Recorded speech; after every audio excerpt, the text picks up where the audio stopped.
PizzaFellas podcast right here, the hottest in the world. It's a PizzaFellas podcast. Turn speakers up, we better have a blast. Grab a drink, fill a glass, light a cigar, come on, let's make it last. Pizza Talk with Sal and Joe, Oliver, Antonio. Pizza stories, they gon' tell us. Let's have some fun with the PizzaFellas. Hey, what's going on, guys? Episode 30, PizzaFellas podcast. Remember, go on Spotify and YouTube. Follow, subscribe, hit that button. Got a lot of new reels up. Our last episode 29 with Brad Moderich was awesome. Had a lot of great feedback from all you guys out there. We still pumping out some reels with that. And we had Dr. Tran on. He was teaching us about sleep apnea, all this other stuff that we had no idea. It's phenomenal. Which is, how do you say it? What is it? Whatever. But he was a good time. So remember, go follow us on all the social media platforms. Follow us on Spotify, YouTube. Today, episode 30, we got a special guest. But to go in quick, my name is Sal. Antonio. Big Sexy in the house. Joe Ruffino, Biagio Pizzeria, PizzaFellas podcast. Go ahead, guys. Ron Beitler, Rising River Brewing. George Yaniger, Gin Mill Grille, and also Slate Mill, Slatington, PA. Amen. Little Sexy, Speezy Deezy. His voice goes right fucking through me. Every fucking week, there's a different name. I know. All right. It fucking goes right fucking through me. Like from the bottom of my feet to my fucking head. We gotta have a contest. People gotta go through 29 or 30 episodes and we've got to figure out how many You different want bourbon or names tequila? Tequila. All right. All right. So we're going to pour some shots here. We got some La Familias here tonight. We got Bruno Scipioni's in the house. We got Jay Simmerall from Caddy Corner in Caddy and his new place, Caddy Corner in Nazareth. That's going to be opening up shortly. We also got Jeff Brown from Cigar Samplers. Dave Sweeney from Master Supply. My good friend Dave McAndrews, as you guys all know him on social media. He's in the house tonight. And we got Rick from Cisco. That's you know doing him. our engineering. He's engineering today. He stepped up. He stepped up. Juice, stay home. So, and Juice from Enter.net, he was feeling under the weather tonight. So, here we go. What? No, this one. I gave it All to right. you. No, I'm passing them to the crowd. Oh. Here we go. Here, Sal, give this to them, please. All right. I feel like a fucking bartender. So let's go to our sponsors quick. All right. Jeff. Pass it over. We need one more. What do you mean you need one? Yeah, we got it. Don't worry. Go ahead. Jeff Adams, Remax Realty, Pennsylvania, New Jersey, 610-972-5323. I got that number down pat. You need a house, looking to sell a house, looking to buy a house? Ask Jeff. He'll help you out. Enter.net. Our good man Juice is under the weather tonight, but marketing social media, contact him. He's a local guy. Franco's Pizza, Rose and Filippo Belia. Thank you. Wilkes-Barre, Pennsylvania. Lehigh Valley Pizza Shop. Oliver Nasser right here. Click and like. He's at 10. What are you at? 11,000 now? Nice. Nice. That's awesome. That's Very good. Great. We got Jeff Brown in the house tonight. CigarSampler.com. He just informed me the promo still on. Pizza, Pizza, after $100, $10 off. And coincidentally, we're smoking Guy Fieri's Knuckle Sandwich cigar. And it's actually really good. It's really, really good. Hit up Jeff on I didn't open mine cigarsamplers.com. up, but it's going to be good. Get a pack of those. Master Supply, Kevin and Barb Master in Macungie. And we have Dave. I don't see him. Where's Dave? Dave Sweeney in the house. Dave Sweeney's back there. So if you need any mops, buckets, brooms, whatever. Vacuum cleaners fixed. Yep, vacuum cleaners fixed. Our good man there, Dave Sweeney. Banco Beverage, Joe Marino, Jim Glassick, Tony Gallo, thank you again for all that. We're still with Joe's Teas, Calypso, Zoa in back of me, and Vizzi's.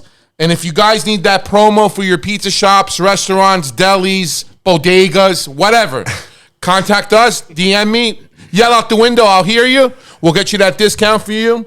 Okay? I'm looking at Rick from Cisco. Rick from Cisco. My competitor is in front of me engineering me. Incredible. But he's a good man. He's a good man. He's a good man. He is a good man. He's one of the fellas. He's one of us now.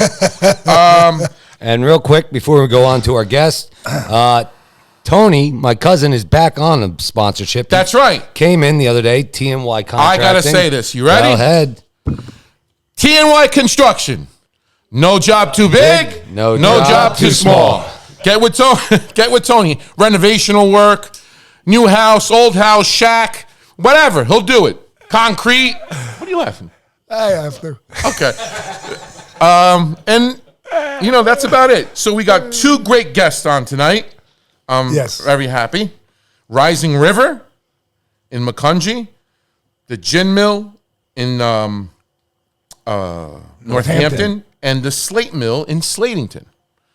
I want to hear the story, man. I want to hear how the hops and the beers come together and the full bars happen and all that good stuff. And during the summer, you put your feet in the river there or whatever. It's a great place. Absolutely great freaking So place. without any Ron and George, you can take it away. And you guys are brother-in-laws, right? We are. Yes. Yeah. Wow. Okay. But before we do that, okay, Oliver, fucking okay. Can I fucking speak? This was 10 minutes ago. Okay. Like a fucking, like a vulture. Cheers, salute. Cheers. So Cheers. Ooh, that was good. that was great. This is the bourbon, though? No, that's the tequila I just drank. No, this one. What'd you just drink? I had the tequila, but Sal poured me this, too. What the hell is that? That was that's the what Eric bourbon. thought. Okay. Well, what All right, bourbon- so what let's bourbon get was into it real quick. Ron, my first question for you is, what came up with the concept of Rising River? Yeah, so that whole concept, where it became out of, right on. Well, Yeah. let him tell the story about, because it's the Willows. where Yeah, he's we at. know that. That's what But I'm let saying. him talk his relationship. Yeah. Yeah. So let's go way back. So 5 minutes from here, over in the village of East Texas, which is a part of Lower Macungie Township. It's one of the oldest neighborhoods in the area. That's where I grew up, my whole life, 45 years old, lived there my whole life. The property across the street from the house I grew up in was the Willows Restaurant for 50 plus years, same family, 3 generations of the family. I worked there from the time I was like 12 till I was like 25 and in and out of college. So I worked for Crystal, who we ended up buying the property from. I worked for her mother, Shirlene, and then I worked for her grandfather, Russell Cuck. So I worked for 3 generations of that family. Wow. Now, the Willows Restaurant was famous for their family-style Pennsylvania Dutch cooking. Yeah. So, and you just mentioned, you had some of the vestiges of that, I guess. We try to pay homage to like the old restaurant and respect our roots and stuff. So Great pork and sauerkraut. so you guys great. are doing. We do pork and sauerkraut once a year on New Year's Day because that's a Dutchy tradition. For good luck or whatever on New Year's Day you eat the pork and sauerkraut. So we try to do little things like that to respect the past and pay homage to the past. So 4 or 5 years ago, well, going way back even further, I would always kind of approach Crystal kind of half joking like, "Hey, Crystal, sell me your barn." And one day I guess I wore her down, or she just got sick of carrying all the, paying for all the tax on a big property that she wasn't using. Because eventually, the third iteration of the Willows, like there were all these flooding problems. We were talking about we that did talk earlier. about So there was over the years. Little Lehigh River, the restaurant was built in the floodplain of the Little Lehigh River. So more and more over time, the river would come up 18 inches over floor level of the restaurant, and eventually it just became unviable anymore. So there used to be a big, beautiful 27-room hotel on the property. That sadly, burned down to the ground in 2004. Crystal kept the restaurant going for another couple years, but then there were two or three more floods, and after the third one, she was just over it. And then there was another couple that ran it for a little bit, and then one more person who kind of took another swing at it. And then it was just dormant for a while. And that's when, I was like, "Crystal, sell me the barn." She was like, "All right, let's talk." So we figured it out and ended up buying the barn. And that was 2019, 2020. So 2021, we opened up Rising River Brewing. So you bought it prior to COVID or after COVID? The very tail end of COVID. So Yeah, you bought yeah, the tail yeah. end of COVID. So then Yeah. that's when you start your remodeling and coming up with your plan. Like, We started where our, did this like, all year come plus out of? remodeling. This was something that was in your head for years. Like the first time you asked Crystal, "I want to buy your property," you said, "Oh, I want to do a brewery." I mean, because what you're doing is it was a way totally great not concept. it was not as interesting an idea at first. I think the first idea that we had, the barn came first, and I always joke about it, and people look at me like I'm crazy, but I said the barn told me what I wanted to be. So at first, the first business plan we had for it was to do like a indoor flea market. not as fun as a brewery, not as all. fun as a brewery. So we fleshed that out a little bit. We were trying to draw floor plans up. It turned out the barn wasn't big enough. And, I hooked up with a at college that time. friend. Let me ask you a question. Yeah. So at those times, you weren't working there. So what were you doing as a career? Well, I had a career before this. So before this, I went out of college. I worked in higher ed administration. Okay. So I worked at Albright College, and I worked at Kutztown University and another school down in Louisiana for a while. And then after that, what was I doing? I was bartending for a while. I was working at Limeport Inn and different restaurants and whatever. I always kind of had service industry jobs. Right. But yeah, and then I had another business before this. We did wedding photography, DJ, films, the whole 9 yards. So I did that for 12 years. We had Barn on Weddings and Entertainment. My two partners, Trey and Trev, they were high school buddies. We did that for almost 15 years. Wow. Oh, wow. Yep. Okay. Yep. So then coming forward, you purchase the land.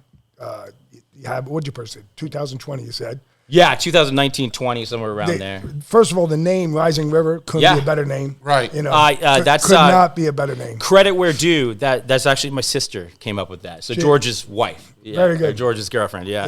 They've been together for 15 years. It's all right. That's your wife. It's your wife. They inherited me. They inherited it. Yeah. Not getting rid of me now. Yeah. So it was actually Shannon who came up with it. We And the Rising River, when you walk in there, that floor, the wood floor, that's the barn floor?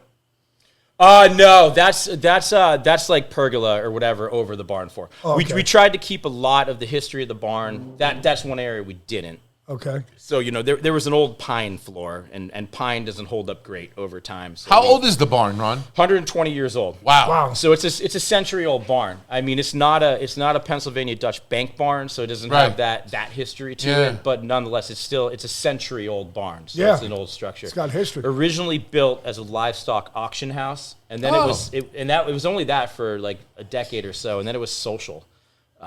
For most of its existence. So they used to have square dances in there. Come on.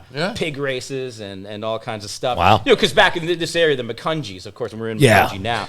This, up until like 20 years ago, this was the sticks, this straight up sticks. Yeah. So in the 60s and 70s, that barn, it was a banquet hall, and it was mostly rented out by local fraternities and sororities from all the colleges in the area, everything from Kutztown all the way out to Easton Lafayette. So, even till today, I get a steady stream of visitors, guests who come to the brewery, and there are these blue hairs, like these really old folks, like 60s, 70s, 80s, older, and they come in and they tell me these wild-ass stories. It's like, they come in and they're like, I got in a fist fight there, I threw up there, I met my wife there, because they would have these wild, like, keggers, like these fraternity sorority parties back in the day. And again, like in the sticks, there's no cops. Because there was no cops. There's no cops coming out there. Back in the day, the Kutztown sororities and stuff, they'd come into. I mean, when I was young, we'd go Sauerkraut Lane. It was dirt road. Well, we'd go park there because you could see if there was somebody coming. Yeah. Shit. So you drink our 40s out there, out on the hood of the car. And if you saw a car coming and you would look, it'd be like, well, worst I could do is chuck it. We just get the fuck out of here. That was like a great drinking street. Yeah. I mean, now out there, it's house after house. But if you house. came right off of Brookside Road, you'd make the right, and we'd pull down there off of Sauerkraut, and we'd sit right in the middle. And you could see for over a mile whoever was coming. Back then, only thing that came, remember the guy that had those ducks with the crazy beaks down past the willows in that barn? They used to walk out in the street. They were like black ducks from another country or something. I bet my dad would know this. I'm sure I remember because when we would ride from Shepherd Hills over to Ancient Oaks, he'd come out and we'll say, you see these fucking lunatic-looking ducks. And he'd be like, they were probably illegals, Joe. They were some foreign duck, but there was always a story about him. My pop bought the place in 1979. And he always tells me when he bought the place I grew up in 79, Sauerkraut Lane was a dirt road. Yeah, and even me growing up, I'm 45, there up until I was like 16, 17, 18 and went away to school, I could ride my four-wheeler to like visit friends in Albertus, just hopping cornfields. Yeah. It's the truth. That's what we used to do. We used to ride mini bikes in a cornfield. Yeah. You know what I mean? And the farmers are cool with it. I knew all the farmers. I mean, Kid Brothers Dairy was all cornfields. God Right. forbid he caught you running through the corn. He'd hit you with a salt pellet. To Yeah. Fucking guy. I don't know. I never ran into him. It was like there was a farmer named Bubbles of all things, and he was cool. He let us ride our quads in there as long as like the corn wasn't up. He didn't have any problem. Yeah, well, you know when corn was up back in my day, you'd make corn mazes. Yeah. You make corn mazes and you make these whole things and you run through those things and it was a fucking blast. But then you got caught knocking down the corn and then the farmer wants to kick your ass. And the farmer can yeah. Rightfully so. So when you open up Rising River, first time doing brews, right? First time actual brewing. Yeah. So I have a partner. Okay. His name's Jason, right? Okay. And he and I are college buddies. We went to Slippery Rock together, and he's the beer talent. Like 100%. Okay. He came into it with already professional commercial brewing experience. So Gotcha. he worked for a pretty major brewery that's now nationwide in production for like 6 years. So we were able to hit the ground running in that respect. He's 100% the beer talent. Like I kind of know enough to be dangerous, but he makes the beer. So you were comfortable in that effort. I was comfortable if his beer was good. You know, Yeah. And we went to school together. You know, I always say, like, in Slippery Rock, you know, we grew up learning a lot about drinking shitty beer. So, like, we figured out how to make good beer. He figured out to make good beer. So, Yeah. You just got sick of the Bush Light, the Natty Lights. Bush Light, the Natty Light, Rolling Rock. Rolling Rock. No offense. No offense to them, but, I mean, yeah, I know what you mean. Yeah. I mean, I'm drinking your hazy right now. What is this one called? Moon Tower? Moon Tower, yep. Yes. That's a double hazy IPA. This is delicious. This yeah. is delicious. I love your beers. I love the whole atmosphere. And I think the tiki bar that you got set up there, Yeah. that's pretty cool. Yeah. You got that is tiki cool. bar, and then you have the fire pits. The fire pits, tiki bar. So it's the property's 2 acres. The 120-year-old barn. We have I guess a 2,500 square foot deck, and that has the tiki bar on, which expanded last year. Tonight was actually a big night because it's, of course, we have the garage door open here, and it was like 74 degrees on the deck tonight. So we were rocking. Yeah, I knew you guys would be. Yeah. Ran out of, St. Patty's Day weekend. St. Patty's Day weekend on a Thursday. We were blessed with like crazy good weather, so this was like a bonus Friday tonight. And you're so. open all year long, though. No? We're open year round. Yeah, and a lot of people still don't get that. You know, they associate us with the yard and the river and the deck. So and now stuff. realizing you're inside, that you're open and stuff. So that's Yeah, we run bands all year. So Oh, you do? Yeah, we'll run bands on Fridays and Saturday nights all year. What time are you open on Friday and Saturday nights? Till 10. We 10? we close early. You know, it's very different from the 60s and 70s and the keg parties and fights and stuff. It's pretty.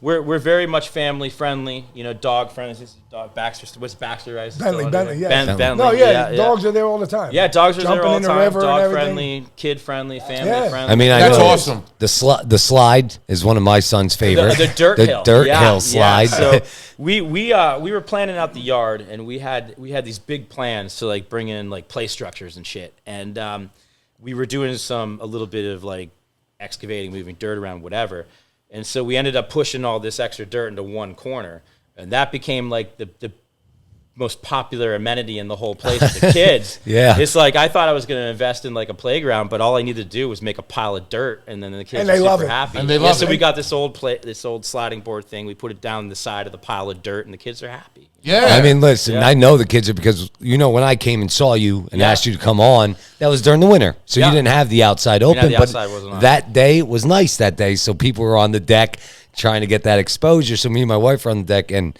him and his best friend are running around, and they're gone. I mean, they're through the woods, and she's freaking out. Where'd they go? And I'm like, they're just kids. They're in the woods. I mean, well, you can't see them. I said, I know I can't see them, but we can see them on their location, blah, blah, blah. Let them just have fun. This is what this is all about. The parents have a beer, and the kids can go explore, go have Yeah, and the fun. cool thing is like everything around us, like the woods, that's actually township park property. Yes. So, you know, the kids, there's no issues with like A neighbor trespassing or whatever. Yes. They go in there. They're in the Lower McCountry Township Greenway. Mm-hmm. Oh, okay. Yeah, so they can go And they in there. love it. Yeah. The kids love going in there. They go down the river when it's hot out. Yeah. I mean, they walk down that river. It's throwback in that way. You know, Yes. you can let the kids entertain themselves with like They're not the on river iPads. and nature Nobody's and on an woods. iPad. No There's one's no on electronics. There's No no kids are on electronics iPads when at you're Rising there. River. That's and I'm honestly really proud of that. my favorite part of going there. Yeah. Yeah. No iPads. No, I've thought about that. No, but yeah. when you're out there, because of the river, if you're down in there, you don't see people on their phones. You really don't. People No. are just enjoying the experience, and it's an experience. It really is. It's a great one. You know, you as much as we spend on our phones, you know, looking, answering emails, this and that, and even now our children, it's very easy for parents to go, hey, here's your iPad, shut up. You know, you see it all the time. Right. You go out to dinner, here's your iPad, watch that, go eat. We're all to blame for it. But when you go to a place like your place, Rising River, kids don't even ask for it. They're just kids being kids, and you don't get that a lot at a lot of places. No. Yeah, it's funny. They'll go in the woods and they'll form like packs. Yeah, Which is good. They meet they're friends. making friends. They're being social, new friends, old friends, whatever. But no, I know what you mean. My son's always like, Dad. I'm like, see that kid in the river? Go talk to him. Go talk to that kid. Go make a friend. Well, what do you mean? Who cares? Tell him your name and see if he wants to play with you. Right, Go right. throw skip rocks.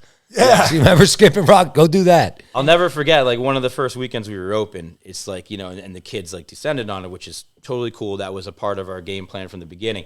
But I look out, like, off the deck, or the deck wasn't built yet. I think I was sitting on a pier or something. And I look out into the woods, and, like, there's a group of, like, 20 kids. And I'm like, holy shit, this is like the Lord of the Rings. Like, they're coming out of the woods. It's like they're invading, you know? It's like, but that's cool, you know? That's They're cool. having fun. Yeah, they're, that's they're really making cool. friends. They're and playing something that they're playing their something. imagination's Yeah. going. They're Yeah. learning. They're learning something that they don't have on an everyday lifespan right now. You know. No. Can you fish in that river? Yeah, absolutely. Oh, yeah. So the Little Lehigh River is a Class A cold water trout stream. So Oh, is it? Being it's your property, do you need a license or can you just? You do need a license. It doesn't matter if it's your property or not. You do need a license. Well, the I don't own the river though. So like Pennsylvania, like rivers so it's are not like over common here. property. So like, you know, the rivers, we all own the river. Everybody owns the State of river. Pennsylvania. It's just a state. So you owns it. own to your property line, but like there's a general easement through the river that anyone. I mean, you can't. The river banks are private, but if you're in the river, that's public domain. I think So if you're 12 and under, you don't need a license. Though, right? yeah, something like that. Yeah, and it's there's something. there's like a take your kid fishing day every year where they don't need license or something. But we yeah, and that you were mentioning that earlier. We try to lean. We didn't do it this year because there's so much going on, but we try to lean in the first day of trout. And last year we actually did the thing where George came down, and my girlfriend's dad Theo, he's big angler, and we set up like a fillet table so the kids and the families could come in, Wow. fish, pull them out. That's It was a real awesome. shitty day last year weather wise, but the 2 years ago was really successful. I think we filleted like 20 or something. But No kidding. Kids pulled the trout out, Yeah. and if they don't know how to fillet them, we'll show them how to fillet them, Oh, and okay. then we'll cook it That's up. awesome. I mean, we provide the stuff to cook it up. We don't cook it. There's gonna- rules about fresh game and shit. I got you. We provide a grill, so and show them how to cut it up. Yeah. Yes, And yes. provide the fixins. All right, so now we'll continue there, but let's get into George. George, hello. You have now the Gin Mill, which was your first, right? Or am Yes. I? Okay. Well- and how long ago? First of all, this is a boring story compared to what he did. okay. Okay, so Well, So- tell us about When you opened it up, yeah. okay. Go back a little bit So- further, even. All right, so bring up your pop. Going back to 1995, I opened up the Gin Mill. I'm sorry, the Garfield Hotel. Geez, oh whiz, I got so many. I'm getting confused. It was the Carlisle Grill On the east side. Yeah, on the east side, and that's where I cut my teeth. I was 25, and it was just on a whim. I'm like, all right, fresh out of school, went to college to play football. While I was there, I studied business, and I was like, all Where'd right, you here's go an to opportunity. college to play football? Just went- because I'm a football guy. I went to Mansfield University. Okay, Mansfield, yeah. When they had a football team. Yeah, they got rid of it a Yeah, couple. they When did. I was in They college, did. they got rid of it. Yeah. So so I played in the PSAC. Like I said, when I was there, I studied business, and I always knew that I wanted to be an entrepreneur of some sort because my mom's side of the family, all entrepreneurs, the Terzans.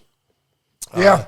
So you know, and I just knew I had an opportunity to go on to California, University of Pennsylvania, to get my MBA. My dad was big on it. My father was a football coach and a teacher, educator, and he's like, just go get your master's. You know, you want to, you know, one day you're going to teach, you're going to coach, and I didn't want any part of it. I really didn't want to coach. I just was driven to get into business, and then the opportunity came up.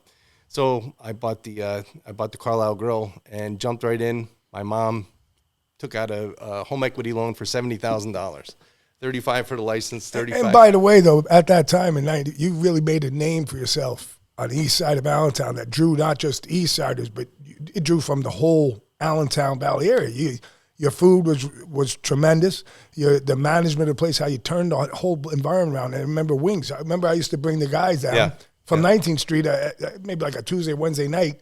I'd bring them all out, and we'd come in late, and we'd be eating wings. They had great wings. It was a Wednesday night, and then Wednesday was it? Yeah, Wednesday night wings. And then soon to follow, we had the Muhlenberg football team was coming in, and all the tables are packed. We would go through like 500 pounds of wings. It was crazy. Yeah, really. Absolutely insane. It was like it was the talk of the town. You know, it really was. It was big, and it really took off, and it was a lot of support.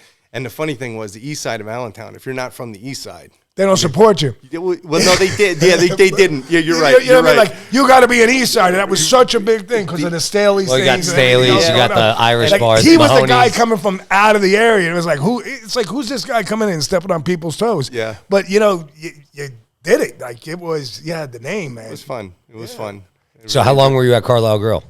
I was there it was a total of 7 until I sold it. It was 8. There was a transition period. Then I was over at Shepherd Hills. My cousin owned that over there. He owned so I was managing that, and I was also still owning the Carlisle. So it was like a 2-year period where I did both, which was a little crazy. And I was like, I remember that when you did it. And I was like, I'm never going to do this again because it was crazy. Running 2 places, and I'm like, and now I'm right back in the. Right back to money. So how did the gin mill originate?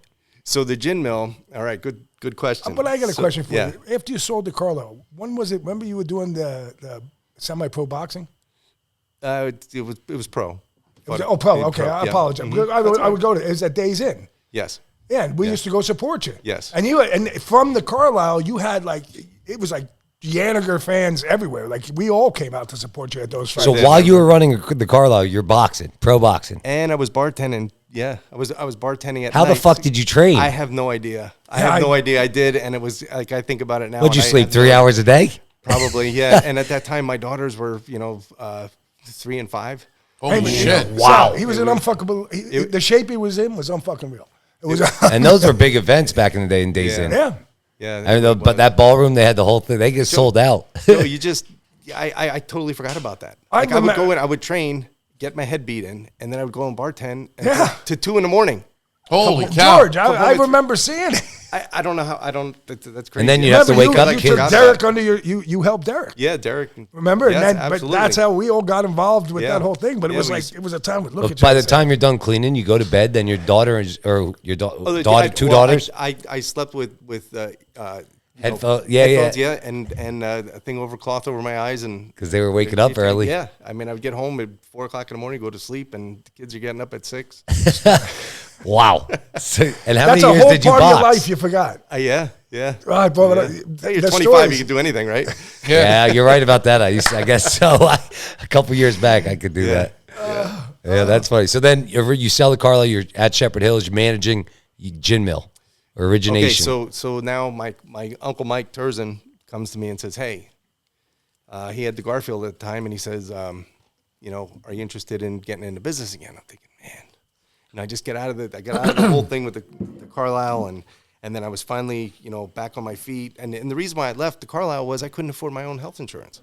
At that time I was paying, I think I was paying like $954 a month. At that time? Back then, At that time, yeah. Like in the 90s, 97, 98.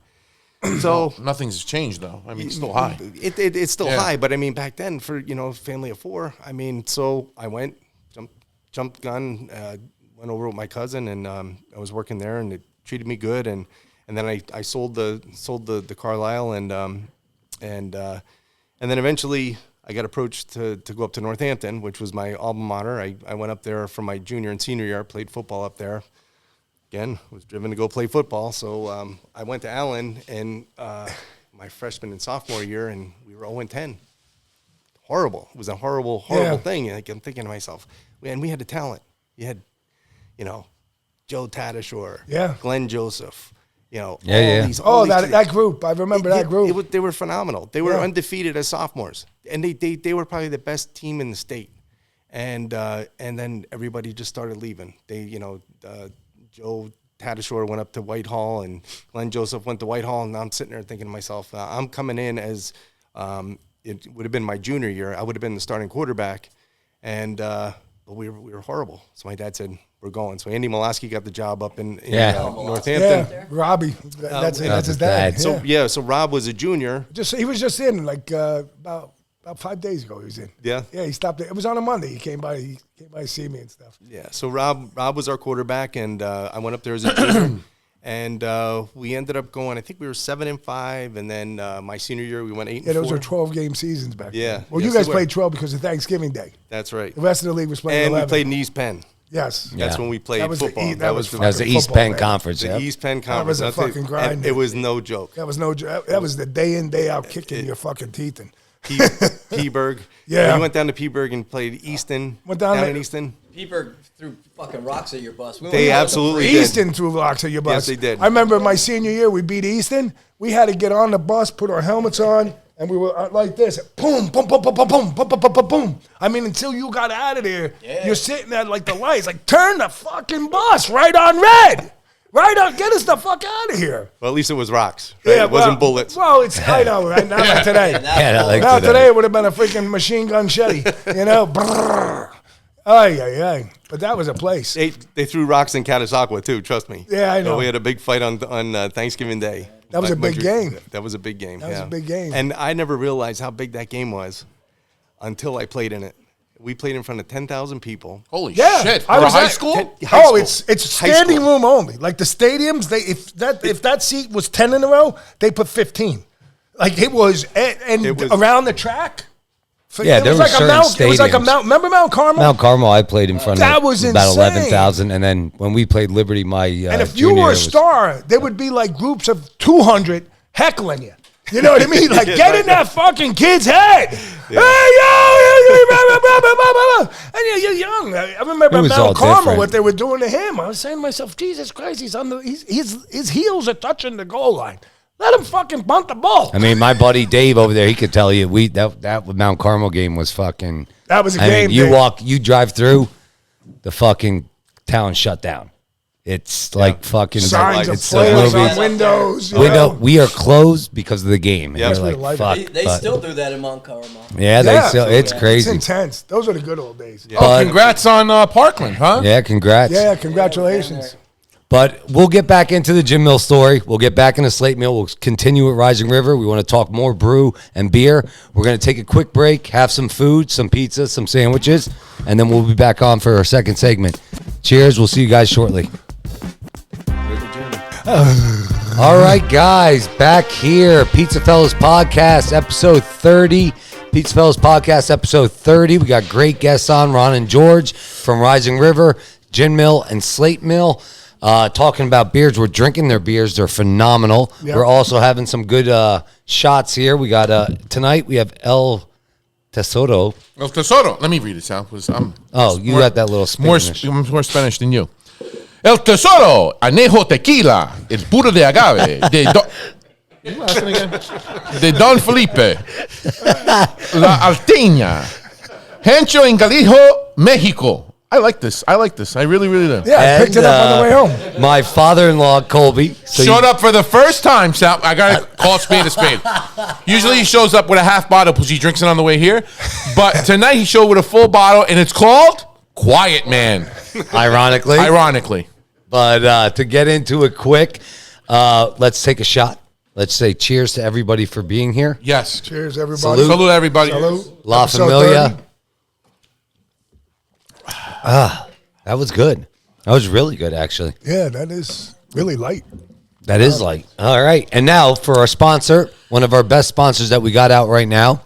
And not because he's sitting in the building looking at me. This segment is brought to you by Master Supply Line. Is a janitorial and food service supply company located in Macungie, Pennsylvania. 3 generations of the Master family have operated Master Supply Line since 1989 with the current owners, Kevin and Barbara Master.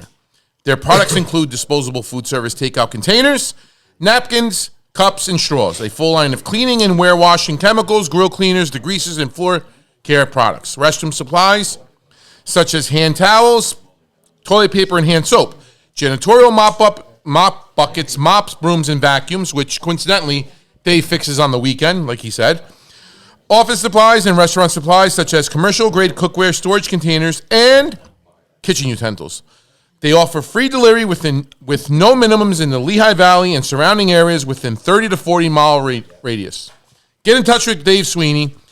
If not, 610-966-9636. That's 610-966-9636. And tell them that you heard it on the Pizza Fellas podcast. Also, guys, remember I talked about this in episode 29. Soon to be in a couple weeks from now, I'm going to talk to Dave, and we'll talk to Kevin and Barb from Master Supply. We're going to do a little giveaway, not a giveaway, but a discount for anyone who says Pizza Fellas podcast, and you come up, maybe foam containers, maybe the clear containers we use salads in, whatever it is, we're going to figure something out, maybe a pizza peel that is given away with Pizza Fellas podcast. So look out for that. We'll do a whole reel and a whole video on that, and that's going to be coming soon for everyone that follows us. Dave said to me on Tuesday he's giving out $50 for every new person he gives out. Hey, where's the air horn, everybody? Everybody, clap. That's great, Dave. $50 out of his own pocket. What a guy. What a salesman. So That's go. How about Tuesday? We were having multiple conversations of what the hell went on? It felt like we were on fucking opioids. We were. It was like somebody brought a fucking air, like they engaged us. I was so confused. That was the craziest fucking 3 hours of our life. I was tired. We were exhausted at our 1 and 2 office table there. So Rick, you should have been there. It was a fucking chaotic time. to move on for episode 30, we got George Yaniger on from the Gin Mill and Slate Mill, and we have Ron on from Rising River. George, we didn't get to it, but let's talk now. Origination of the Gin Mill. How'd you get into the Gin Mill? Okay, so originally it was the Garfield Hotel, and Uncle Mike came to me, approached me, and said, "Hey, I'm looking to get out. What do you think?" So, get in. I operated as a partner with him for it was a year and maybe 2 months. He said to me, "I'll give you 5 years. Come in, take me out. I want to get out." Okay, so now we're into it's like 13, 14 months. Can you take me out? Well, we go to the bank. Uncle Mike pushes the deal through. and we get it done in 14 months. Days. Yeah, right. The So good old days. handshake, it was good. So now I'm like, okay, I got to get rid of this stigma. This place is, it ran its course. Okay, and it was a rough place. And Did you, when you say stigma, was it older? It Like was the vibe? it was like a biker rough Oh, bar, okay. just shot and beer place. One of the last probably few in Northampton? The whole, yeah, Northampton. Let's just say what it is. Northampton's culture probably back in the day was not what it is right now. And so I had said that I graduated from Northampton in 1988. So I leave, I come back, 20 years later, and nothing has changed. Not even the Garfield, right? So I'm like, okay, I want to be the Staleys of Northampton. That was my thing. Okay. So I'm like, all right, I gotta come in. At the time. Concentrate on the food. I want to make it a family friendly place. And so people were looking at me like, what is this guy doing? Like, and again, it was a shot and beer place, and it was rough, Yeah. But again, I cut my teeth on the east side of Allentown. I'm like, this is gonna be pretty easy, right? Yeah. That's what I thought. Well, it did take some time. So fast forward, 16 years into it now. I've got my little guys. They're 11 and 9, and they're now in the NAA Youth Association, playing baseball, playing all the sports and stuff. And now all their friends are coming in. So now we're the Staleys of Northampton. So Yeah. But it took the kids getting involved and having the families come in. So You now- realize that could make you money. The shot and beer place with the guys with the those bikes, days are done. those days were done. They're done. So you Right. tried. You had an early onset view of this is where it's got to be. right. There's no money in Right. $1.50 push. No. Yes. Yeah, You're right about There's no that. money in that. No. So what would you say Gin Mill is nowadays? Like, what would you, if someone said to you, "Hey, what is the Gin Mill of Northampton?" So we're a family friendly pub, Okay. and we do legit sell 52% food sales, Really? Yeah. And since COVID, things have changed, and it's the business evolves around food. People can drink Miller Lite at home. They can drink whatever they want to drink at home. They come out for the food and the experience. So, Nice. Nice. Yeah. So And now you your got food live- sales are larger now. Oh yeah, well, absolutely. Yeah, Very good. And by midnight we're done. We shut down. You know, Live bands. live bands. Even with the bands are done. You know, everybody's hours changed, Yeah. and nothing's going back. There's no more 24 No, there's hour nothing going department back. stores. Grocery stores are done at 11. Even Walmart, where they allow people to just come in, ransack the freaking joint, and take whatever the fuck they want, they closing at fucking 11 o'clock. Yeah, they're like a I mean, if you need a TV, They're gonna steal it by 11. yeah, So you now need a look TV. like- I mean, I remember Yeah, they know the hours now. I seen him riding in Philly, and I needed 5 new TVs. I swear to God, I wanted to get 5 of my nephews. Like, guys, let's go down. We'll just fucking walk in, pull out 5 TVs, and look, I got 60 Yeah, but inches. it's not in your blood, Joe. I know, but it would have been nice to do. Hey, Diageo's here. There's shake and bake. I got the van, but you're not doing nothing about it. Yeah, so you got the live bands. You have an outdoor deck, Yeah, we have an outside patio. outside patio, right on Main area. Street. Yeah. Awesome. Yeah. So you've been going well there. Now, take us now into You got parking Slate there too, Mill. right?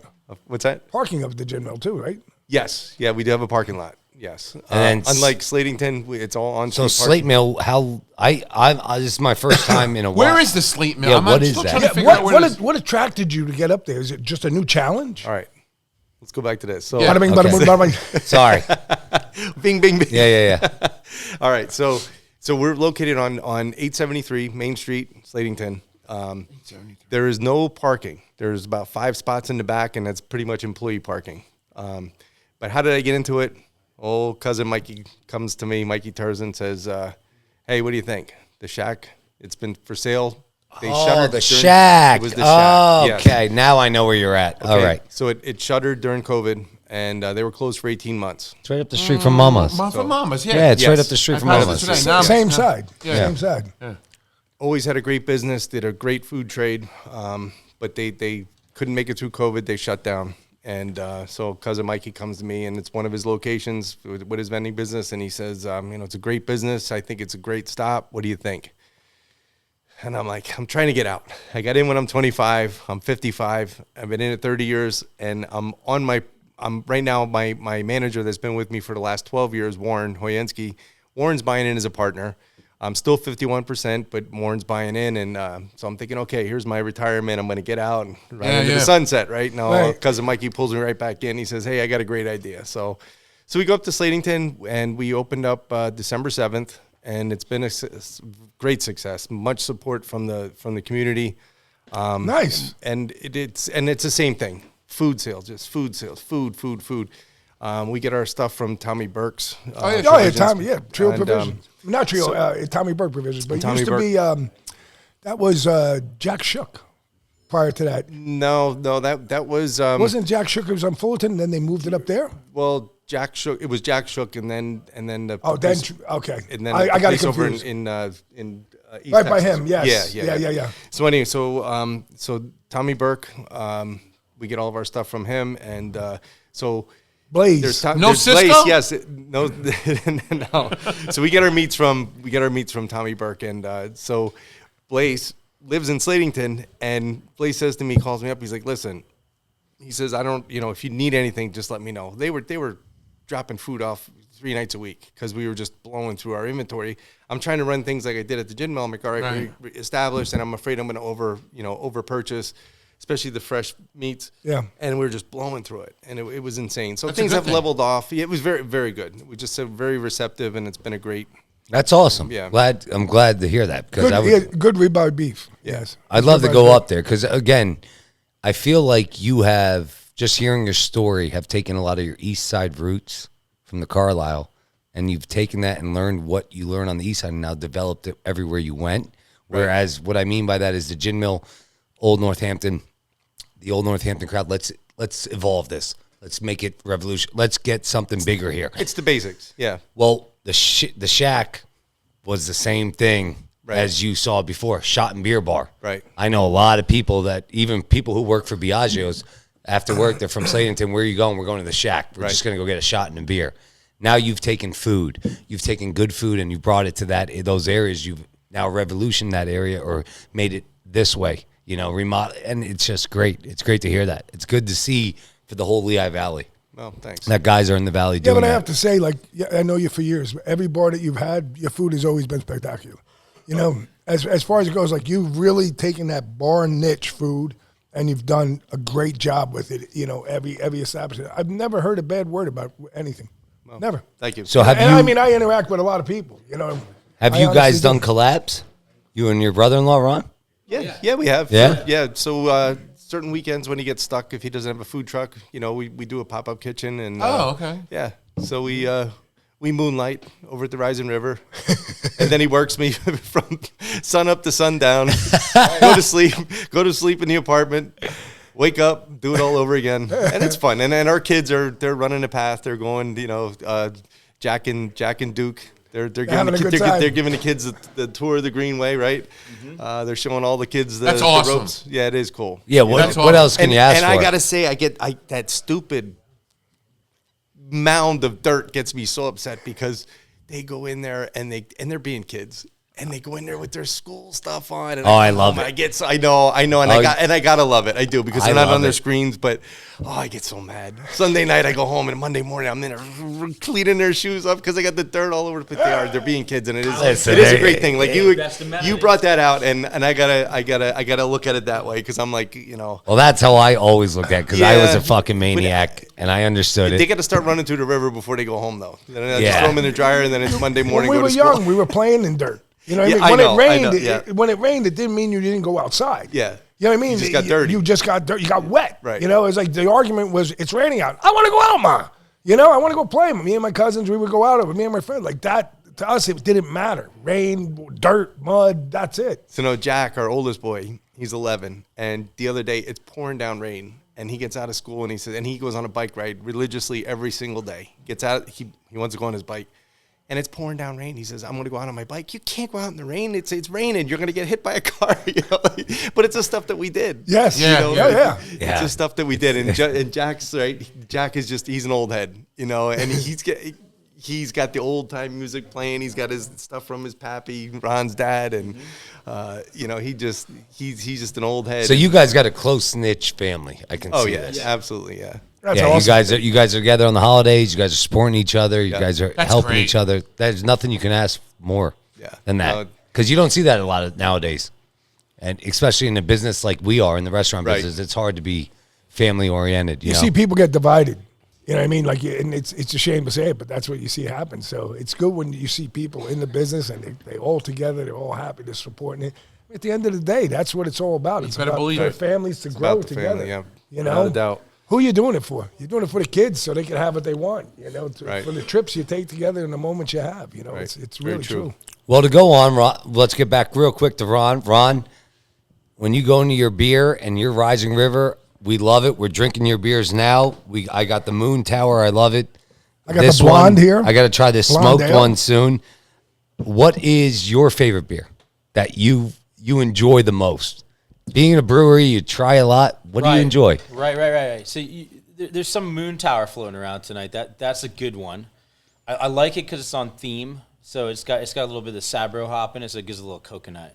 But it's not too wild, you know, because we get a lot of people at our joint who are like craft beer adjacent. We get craft beer heads, of course, but like we get people who come out because, you know, 2 acres, river, palm trees.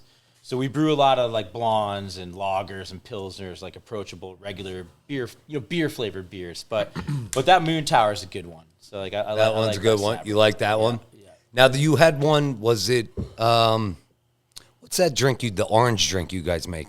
Crushes. The Yeah, Crushes. That's Talk my, to us about the Crushes. Yeah. Because I know Dave drinks them, my wife drinks them, I drink them. Look, What is it? So listen, before we go, because we were talking about Dave, but like I'm a Master Supply customer. Love you guys, man. Donnie's my man. Like There you go. Ron, get that discount, $50. That's right.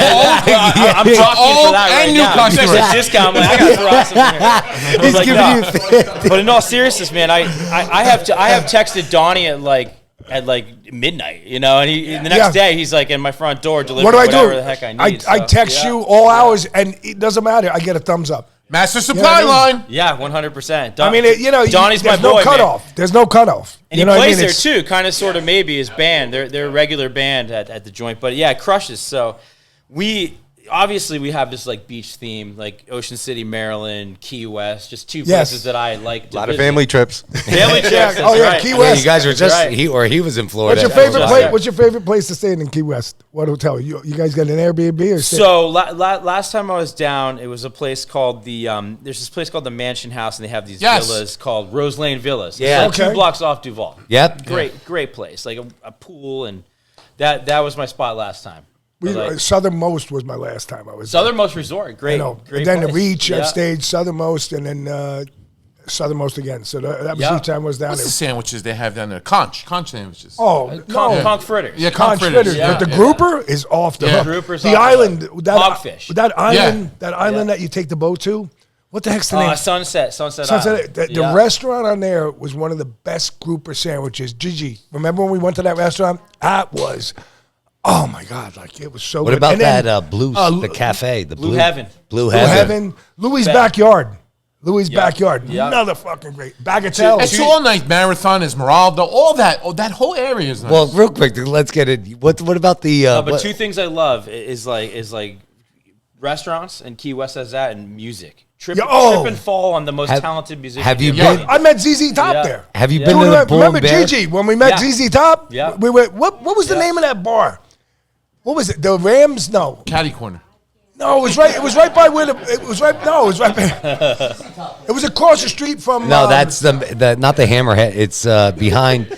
It's on the corner there with the outside bar Sloppy's is that here. Uncle Johnny loves. But we go in. Yeah. You could smoke. They have a cigar shop in there. I was like, man. I walked in. I'm looking. I says, "There's a fucking cigar shop here." I went inside. The Red Rooster. No, it's not the Red Rooster. It's right off And Mallory? It's Yeah, right on it's the right wall. behind. It's right on Duval behind Sloppy Joe's on the corner. No, Sloppy Joe's is here. They're across the street. Because we came out of there, the band stopped, and we went over to Sloppy's. I didn't and then know. that's when I'm I got not in my sure. American shirt going live, and I was dancing like this, and you were like, Joe! we have so the Bull and Bear. Back to I'll give you a quick story. Oh, my So we're God. there. that bull- We're there. Family. My wife's fucking. I don't even know. 6 months pregnant. 5 months pregnant with our son, and we're all there as a Took your family. 5-month pregnant wife to Key Oh, West. yeah. We were there- That sounds super fun. I took Oh, 20 of, I took And she 20 of my skydived, family too. members there for So my we were- 50th Still fun? birthday. That's good. We're all So there. I flew us all down. We went to the hotel, and it was so we're a crew of 20 crazy Italians. So we're and Syrians. drinking, and we're going across, and I said, "Let's go to the Bull and Bear." Now I've been to Key West a shit ton of times Yeah. before that, and I'm like, they'd have no fucking idea because they have the nudity bar on top, right? Well, you said how you got us there. He goes, "There's a rooftop bar." Yeah, I said so. there's a- I was like, "Oh, we'll see all of Key West." You know what I mean? Let's fucking go. So I brought everyone up, the 20 of us, to the rooftop bar, right? And the first people up the steps were me and my mom.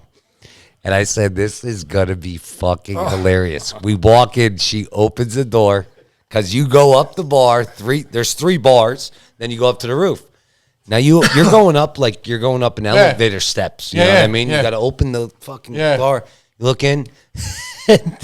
There's a 65-year-old man with his cock out like this, and he's dancing with 2 lesbians, and their tits are painted, right? And then there's to the right, people are getting their tits painted for free, right? Everyone's nude, and my mom goes, she starts having a panic attack. Where the fuck are I we, didn't Sal? see this. I'm buying drinks on the bar.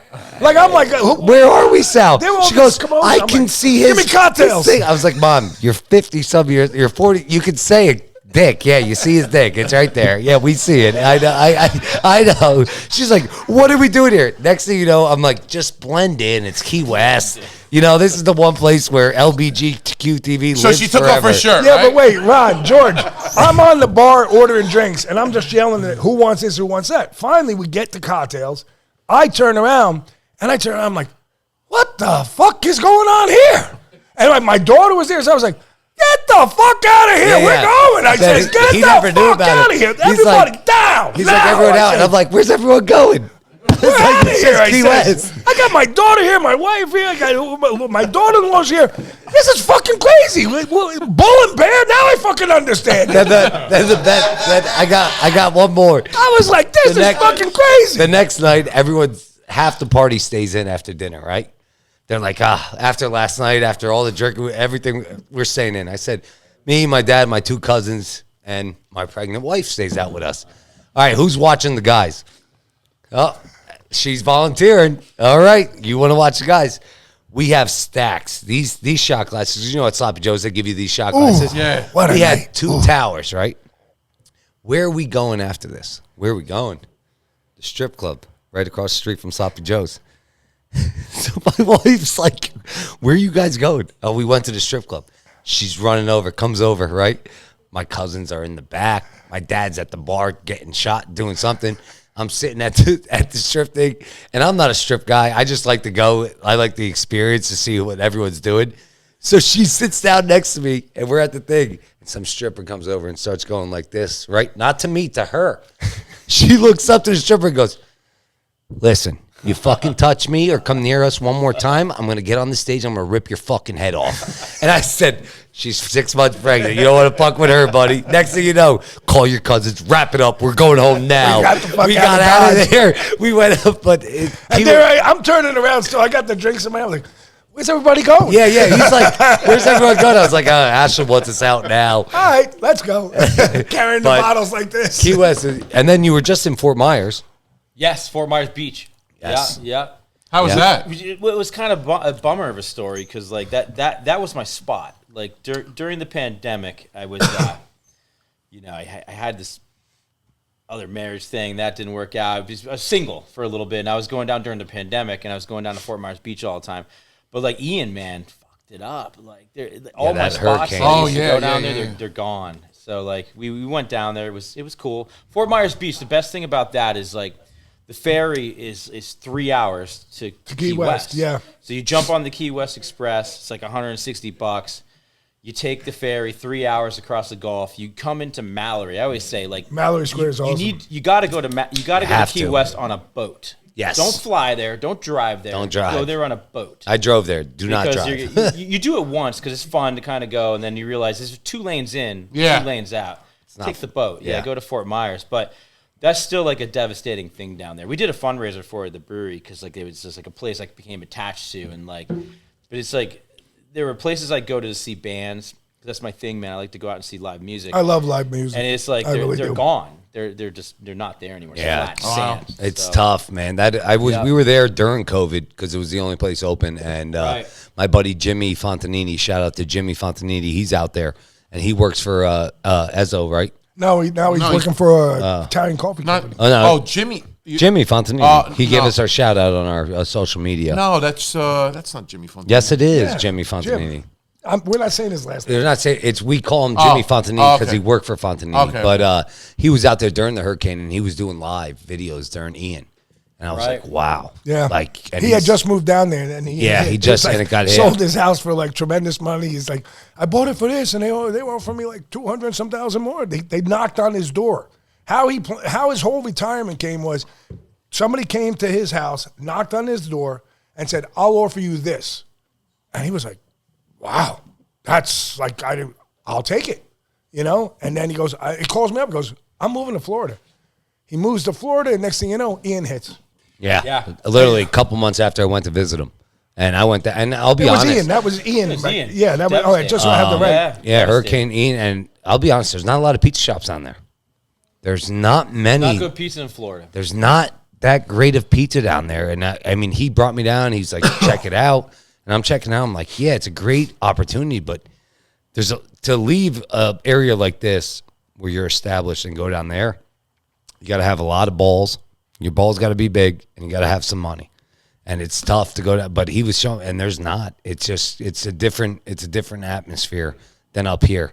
But yeah, I love Florida. I love Fort Myers. I love Key West. A good buzz slice though, like back to Key West, is if you go to Rick's, that little pizza shop Yes. in Rick's. I've been there. You got to get a couple drinks in. You go Come to on, Rick's you and- can't beat that. Yeah. look. Last time I was down, it used to be like a 2 a.m. slice. Now it's like a 10 p.m. slice because You're getting older. We were down one time because I try to eat pizza everywhere I go. And I remember one night we were down with my cousin Margarita and Craig. It was me, him, my cousin Johnny, Lisa, and me and my wife. We were down there, and fuck, we got a cab, and I was like, I want a slice. And this was like at the end, so we go to one place, we pull in, go buy a slice. I took a bite. I was like, fuck, find me another place. Joe, we're going home. I said, no, I'm paying the cab, guys. Let's go. Buddy, you're going to get a big tip. We went from place to place to place. I was like, finally, I got so frustrated. I was like, take us the fuck home. I says, Pay for the cab, gave him a What town $100 is this? tip. This was in Key West. Key West. Key West. This was Yeah, after but night. There's not. I just couldn't even find something. I was like, Jesus Christ. Dirty Dirty Harry's. Harry's, There it was. that- Dirty Harry's. That's Rick's. Yeah, you have Dirty Harry's is Rick's. Rick's. Rick's, Yes. yeah. And Dirty, Yes. you go through In Rick's. the front, it's called like Angelino's or something. Yes, that's It's what a part screwed of me that up. whole Yeah, complex. it's the whole complex because they have an outdoor bar in the back. It's just a, it's kind of generic, but it's good, well done, and Yeah. it's like, you got a little buzz on. That's what you want. Right. You go inside, the band's in the back Yeah, playing. You yeah, can smoke, yeah, you can yeah. drink, you can have lighting them up. Nobody's complaining coming out. But- And there's ZZ Top next to me, and I'm like, There's ZZ Top, I'm a, yeah. I'm a big Robert Graham guy, so I love Robert Graham shirts. And all of a sudden, I'm looking, and these guys been next to me all night, but I've been smoking. And as I'm drinking more, now I start to look at the room, and I'm like, oh shit. Look who's here. So I go on, I hit the guy on the shoulder. He's like, my man, Robert Graham, huh? And then it says ZZ Top. So we're taking pictures with him and stuff like this. And then everybody's like, there's a couple big security guys look at me, but I moved fast and they were like cool with it. They just told him. But I thought to myself, man, I took a chance just to get floored by these two big motherfuckers. Just to take some shots. Yeah. Pictures, I should say, with these guys. But it was a great experience. Let's get back to where we But got yeah, right. yeah, Orange back Crushes. to the Oh, question. yeah. Sorry. I'm always down for a Key West tangent, but like we try to bring like places that I like to visit back to Pass me one of Kunji. those. So like the Orange Crushes, like Key West is a place I like to visit, and Ocean City, Maryland is a place that the whole family likes to visit. We used to go down there all the time for St. Patty's. Ocean City is a great place to go for St. Patty's. They have a big Oh, yeah? parade, Is that whatever. right? Really? I never Yeah, been there. yeah, it's a great. I've been there for great like place. like July, but never during St. Patty's or anything. Yeah. So like when we go down there as a family, we find crushes. You drink crushes. Yeah. Like the West Ocean City Harborside is like there's several bars down there that claim to be the originator of the Orange Crush. Yeah, but yours aren't sweet like theirs. No. It's and it Yours has is no vodka different. in it because like there's a distillery in the barn, so like they have spirits and we do beer. So we make our Orange Crushes out of 16% seltzer. So like Oh, And I was talking to that's what you do to back Dave, there my about- buddy yeah. Dave. Yeah. So like it tastes like vodka, It does. It tastes like vodka. It's a fermented thing. I We're thought it making was our beer at ferment- first, and my wife was telling me no. It's the same process. Oh. Okay. Yeah, it's a malt beverage made with it's made with sugar. We ferment sugar, so it's not distilled. I got you. We jack it up to 16%, and then we put in this Orange Crush. Same. Everything else is the same. So it's when like you say you- fresh squeezed orange, When you say you jack it up, what does that mean for our everyone? increase the ABV, Which Make it is? stronger. And how do you do that? So we treat it. what's We treat ABV? it. We treat it like a shot. Like you put it in the fermenters and you let the yeast do its thing and Okay. science and So chemistry. and ABV shit, is and what, you jack up alcohol, the beverage, volume? or- ABV. Like so, this is a what is this? A 5 Alcohol by 5.1. ABV, Alcohol by alcohol by Alcohol volume. by volume. Okay. Okay. So 8.2, 5.1, 9.5. And when it you look all at- depends how much you're jacking it up for a it's- basic state. Brewing is chemistry. And So you that's all it is. control it. You control it. Yeah. You control it with variables or heat, Oh. yeast, and then you change those variables and you change the gravity in it. Like we could really get in the weeds, but it's not chemistry. No, I like No, that. we we like- love that. No, we Go love ahead. it. So, Yeah. Yeast. So you- what kind of yeast do you use? Just a quick Oh, question. lots. There's yeasts that are specific to seltzer, and the things that you want there is you actually want your seltzer to taste like nothing, because you want it to take whatever you're adding to it. Oh, like a sponge. The way we use seltzer, like when we do the 16% seltzer, and we use it in Orange Crushes and like the equivalent to rum and Coke, whatever. I use my 16% seltzer and I spice it. So there's a way you make Captain Morgan. You take the base rum, whatever, and you add to it honey, vanilla, star anise, nutmeg, clove, cinnamon, whatever. We do that to seltzer. So I want the seltzer just to give you, I want the alcohol content in it, but I want it to taste like nothing, be odorless, tasteless, whatever, and then we flavor it. Oh. And then we use that to make, the equivalent. We captured like Captain Ron and Cokes. It's a Captain Morgan and Coke. And I got you. You taste it, and it tastes the same. There's no So difference. basically, you're using science and just flavors. You know that? Science and I had flavors. no idea about Well, that. brewing Did you? is science No? and flavors. Yeah, Why me? it's not complicated science, but it's science. So how many beers do you have on tap, or are you brewing right now? So we have in the summertime, and today was like the first day of summertime. So we opened up the Tiki Bar, and that gives me 10 more taps out there. So it's 10 plus 10. We have 20 taps. Of your own beer. Shit. No, it's like any given summer, Friday, Saturday, it's like 15 of our beers, one cider. And then one you have tap some of other seltzer, locals, and two, correct? Like, guest taps. You have guest taps. That's We have because guest taps. I've seen that So before. that's the thing. Like the Lehigh pretty Valley cool. Brewers Guild, the thing with the brewing industry is everyone gets along. Everyone's supportive of each other, helpful for each other. When we were starting out, You hear that, pizza industry? Everybody gets along. is that how it is in pizza? No, we're trying to get it that way. We're trying. We're trying. We're trying. That's One why we're pizza doing shop at a it. time. So bad. No, legit. Like the brewing industry. I don't know if this is par for the course nationwide, but in the Lehigh Valley, everyone is real supportive of each other. Everyone gets along. We have a guild, so it's the Lehigh Valley Brewers Guild. There's 25. We should have a established- pizza guild. You need a That's good, pizza yeah. guild. You need That's a what you pizza need to guild. do. Yeah. But like when we were starting out, Kurt Keck from Hijinks was extremely helpful to us. Great place. Just went into Sports Factory over here. Shout out to Just them. went to the Sports Factory, right? It was down the packed. I drove by. My son had practice at Grange. I drove by today at 7:15 when I was driving back to the restaurant. Bro, there was 15 people outside. Yeah. 15 people outside in their deck where Joey had his birthday. Yeah. 15 people drinking beers at the Yeah. Hijinks, and they have their own entrance now. All those games are gone. Great for them. Yeah. Yeah. Kurt's a good dude. The McCalls are good people. There's a husband. Good and wife. brewery. Oh, yeah. Great Seven place. Sirens, Jordan and Josh. Yeah, we yeah. were just great talking dudes. about them, Great and they're dudes. Marine or Navy. They're military. He's Military, Jordan's Navy. Navy. And I'll tell you what. How about all the bullshit they put him through? God bless him, man. That guy he's got a fortitude, man. I didn't have to go through that. We started after it. George went through COVID in his joints, but they. I mean, he was like the renegade. He tried, and He was still, great. He he's was still a dealing leader. with the fallout for Yeah. that. Well, I But, can only imagine. He followed the rules as he understood them, and he stayed open. we all did. So the thing with them is, I heard this directly from Jordan, and again, great dude, hard workers, Great people. talented people, but like it was the worst possible time to start a business. Like they were ramping up like a month before shit hit the fan.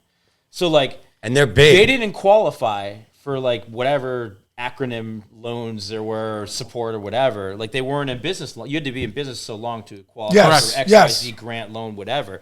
So they were literally effed. Like, so they had no choice but to survive.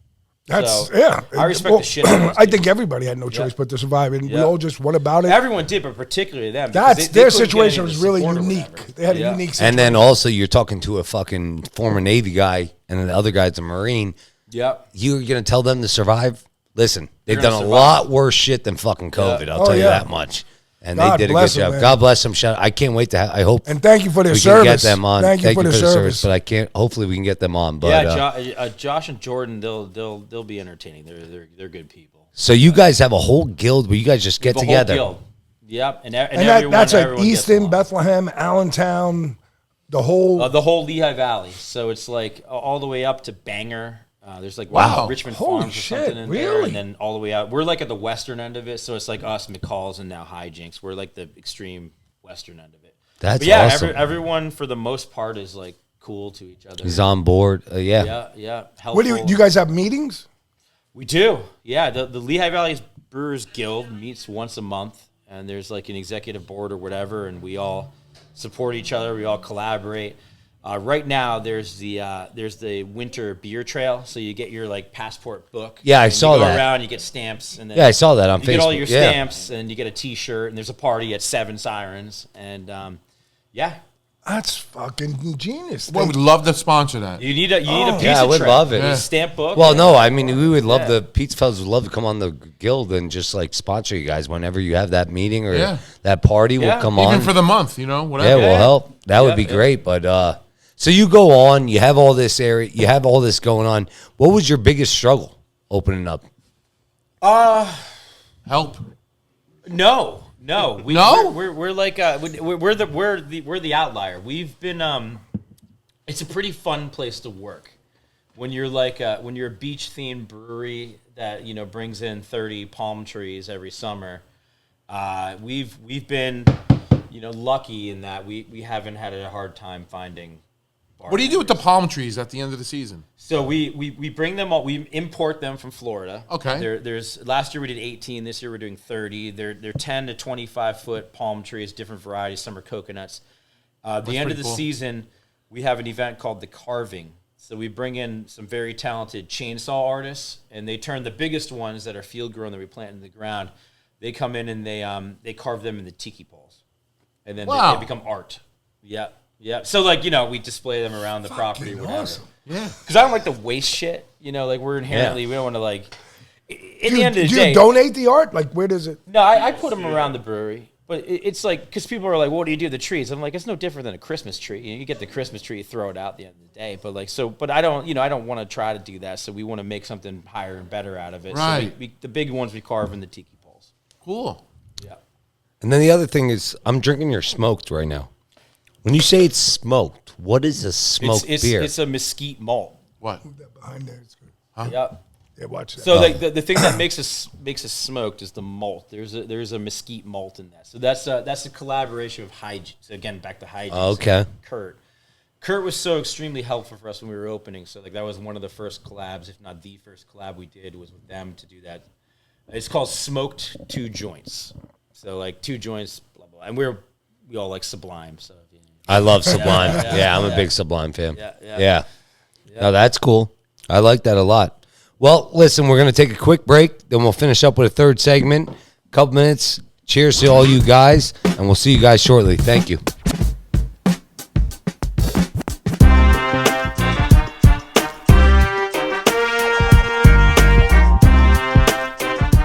Go ahead. All right, back on PizzaFellas Podcast, segment 3. We're here, episode 30. Remember, go subscribe on YouTube and Spotify. Hit that button. Got some great guests on tonight, drinking beer, taking shots, talking about brewing. Love it. Let's all cheers. Salute, guys. Thank you for coming on. Cheers. Cheers. That's good stuff. It is. I got to say, that is some good stuff. I was worried about it when I bought it, but that's really good. So my question is, George, quick. When you get into the brewing business, your brother-in-law's in the brewing business, all this stuff, when you're bringing beers in, you have his beers on tap? Yes. At both your places. Okay. And then Does he give you a discount, George? Only when I'm there. Business is business. Because if you're looking for a discount, Master Supplies got $50 in his pocket. $50. there you go. You get Got another it. one. But as you go on, you're serving beers. I heard you guys saying before, craft beers aren't, that popular in certain areas. Is that in your areas in Northampton and Slate? Do you see that? Definitely, and like Ron said, Slatington, there's more of a demand for it. Wow. Northampton, not so much. We till the cows come home. We're selling 16-ounce cans of PBR, Right Miller here? Lite Lager. Oh, big shout out, Yep. PBR. There we go. Well, shout out to them. And George, you have to brought it up. Shout out to our Antonio Freedom does it Funnel. This show, right?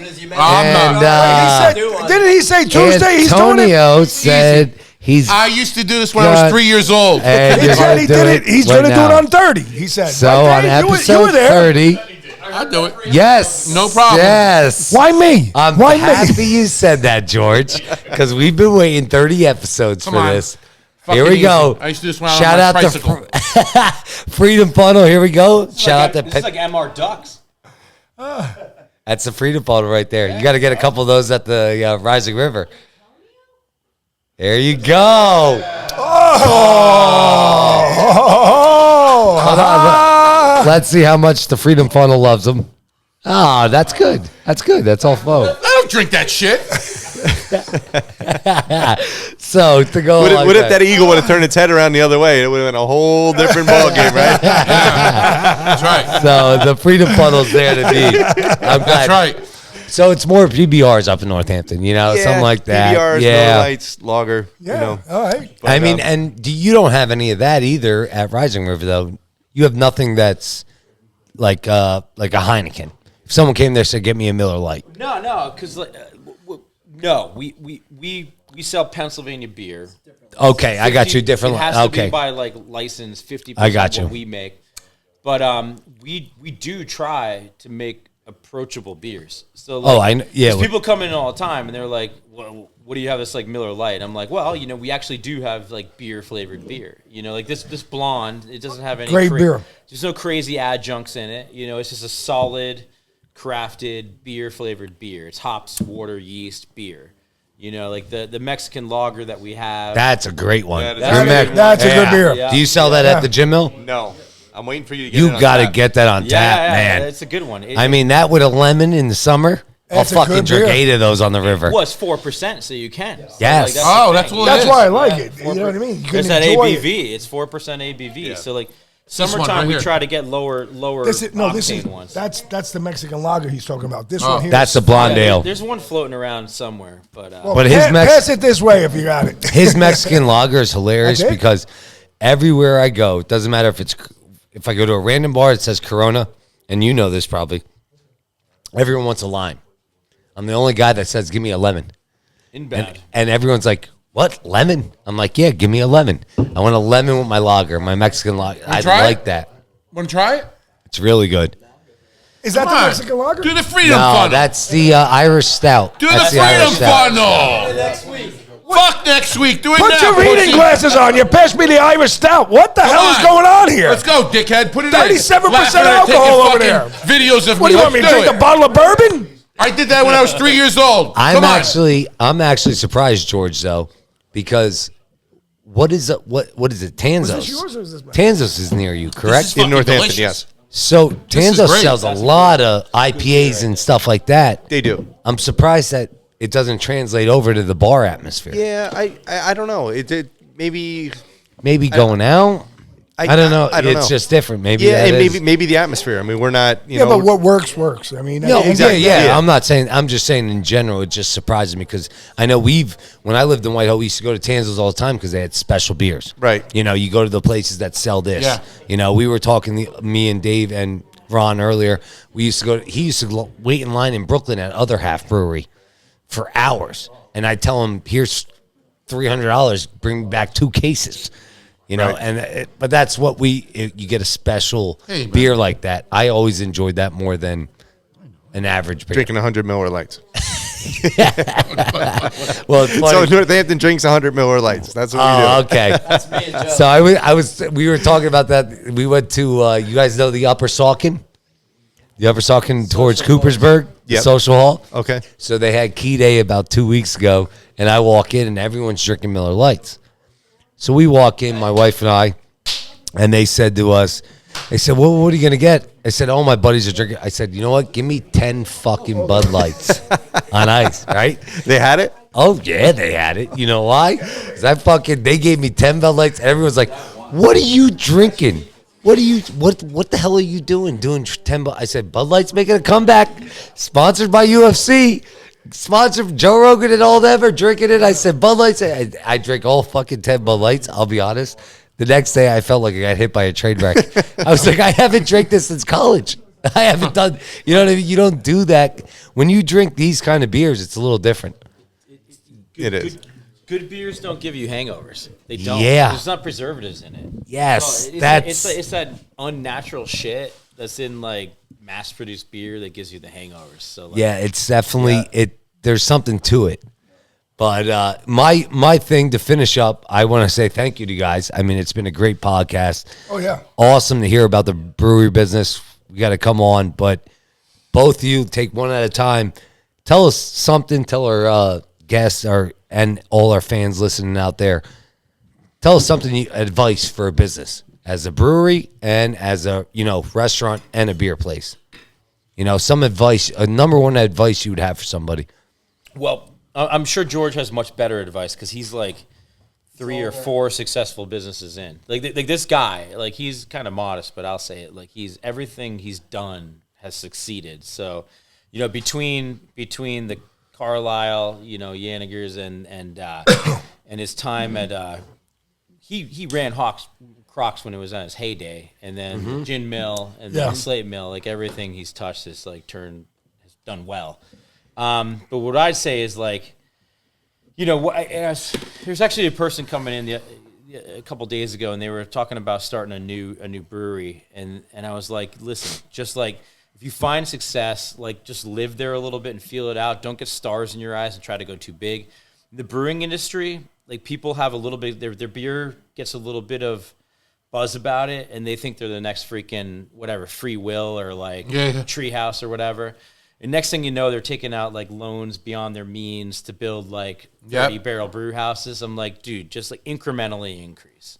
That's it. If you're running a 3.5-barrel brew house, go to the 5 or go to the 7. Don't go crazy, because that's when you get in over your head and you fail. So. Do you think, just a question quick, do you think it's saturated the market or no? So like that's the short answer to that is like new breweries, there's 3 ways you can go. You can try to be, you think you really believe in your product, and you can try to go big distribution. You can try to get on shelves. The shelves are saturated now. Like at a distributor, whatever, the shelves are saturated. There's Wegmans, Wegmans, Dorneyville. You get the other. You can never get other. I'm just using other half because other half is that top notch, and you know this. Yes. So now Wegmans and Dorneyville, you go get other half. Yeah, they have it now. So yeah. Oh yeah, but you never could do that before. Yeah. So go ahead. The shelves are saturated. Yeah. So like that's the biggest reward. Like if you succeed in that lottery, you're done. You're set up. You're good. But it's the hardest path. You can be a neighborhood brewery. You know, like Yergis is a great brewery in Emmaus. Fuck yeah. Their beers are awesome. Yeah. Awesome beers. They don't do a lot of big distribution. They don't push out the restaurants. They don't push out the beer distributors. They are the Emmaus brewery. They stay local. They kick ass at it. Yes. You know, or you can go destination, which also has some risk to it. That's what we did. We're like, all right, we got rock solid beers. I have an experienced brewer who has 6 years production in a major brewery. He's coming in. We're going to make approachable beers. We're going to bring freaking palm trees in from Florida. You know, we're going to make a destination. So, like, you can be destination, you can be distribution, you can be neighborhood brewing. They each have their risks. Find your niche and do good at it. And then develop from there. Develop from there. That's it. Yeah. That's great advice. Don't try to be everything. Yes, because if you try, you're going to fall flat on your ass. Yep. No, that's great advice. George? And so Ron proved me wrong, because when he came to me and said, hey, what do you think? I'm going to do this brewery thing.